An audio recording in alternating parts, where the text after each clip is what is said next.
Our roving reporter, Christina Belperio, adventured herself into McLaren Vale to interview Chester. And she brought us this amazing interview on why tech should meet the wine and arts. Let's watch. Well, thank you, Carla and Darren. We're here in the McLaren Vale with a man who probably needs very little introduction, Chester Osborn. Hello, Christina. Chester. Cheers. Hi. Thanks for being a part of the FOMENT 2020 launch. It's a real pleasure to have you here. Great to be here. Really excited to hear about your views on how technology can be used to engage customers, particularly in the tourism sense.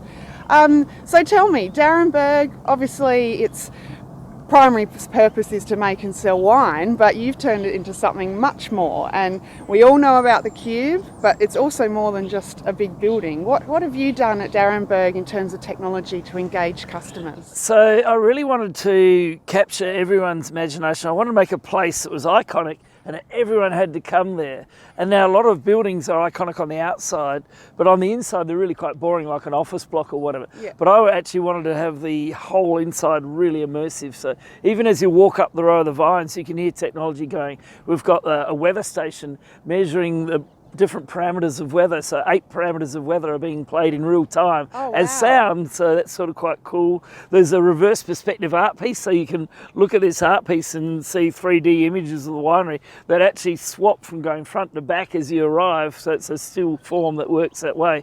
There's a little peep show, so we've filmed 6 of us getting really having a lot of fun in a room and in costume for like 6 or 8 hours. I think we even get our gear off and through it. You can't see anything, but and you can look at that through an oven, through a fridge, and through a cupboard, and you see our records are playing. It's really quite fun. Yeah. Everyone goes like, "Oh wow, we've got to get in there!" And then when they get in there, it's actually the 360-degree video room, which we have a small like 10 to 40 second video of each of our label names. We've got 76 label names as a 360-degree thing, which is really, really fun and really wild and all animated and crazy and whatever. There's other technology. I've got a woman there with robot arms, and she does 4 wise monkeys. She goes, see no evil, hear no evil, speak no evil, and drink no evil. She lifts a glass up.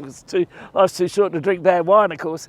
Absolutely. We have 3D printed food, so the first restaurant in the Southern Hemisphere to do 3D printed food, which is pretty wild. There's so much interesting technology that we've introduced into the building to gather people's senses, get their senses high, so that when they get to the tasting room and taste the wine, it tastes better than it really is. And are you always on the lookout for new and exciting things you can do from a technology perspective? Absolutely. We've been filming all of our amazing sites vineyards, 360 degree, so there's 20 different vineyards, and we're working on having dining in the Darrenberg Cube where you're sitting in the middle of the vineyard tasting 3 vintages of that wine with a dish to go with it, and we'll do that 12 times. Wow. And we'll have the video of the label name creative artwork at the beginning of that. We're working on bio testing of people's reactions to wine, so that we can tell them what their subconscious really thinks of the wine, and then then we can compare that to what their conscious says about the wine, and so that'll be quite fun for people. There's a lot of different technologies of art, sculptures and whatever that I'm working on in the building too. There's going to be a lot more VR, virtual reality.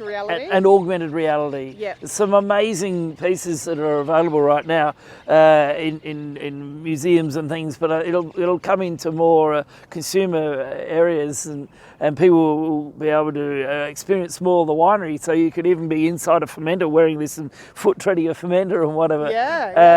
There's going to be a lot more creative detail about each of the single vineyard wines that people make, and how you can really explore that feeling of being in there, which I suppose is that 360 room that I was talking about, but be more there, and just more fun things that you can do while you're tasting. So the information with iPad, really having it flying at you, and little videos of each of the wine, and humour. Humour has got to be a huge amount of humour. There's going to be more and more humour. So experiences is what everyone wants now. They just don't want to roll up to a tasting room, go in, taste some wine and say, oh yeah, that's great, meet a nice person, and that's it. They actually really want to be immersed in it and had an experience. And you can come here at 10 o'clock in the morning and spend the whole day and leave at 5 o'clock, and you've had a huge experience all the way through. Your mind is probably absolutely blowing. Yeah, most people say after about an hour they're not quite sure what's happening to them, but anyway, they'll come back It's again. wonderful.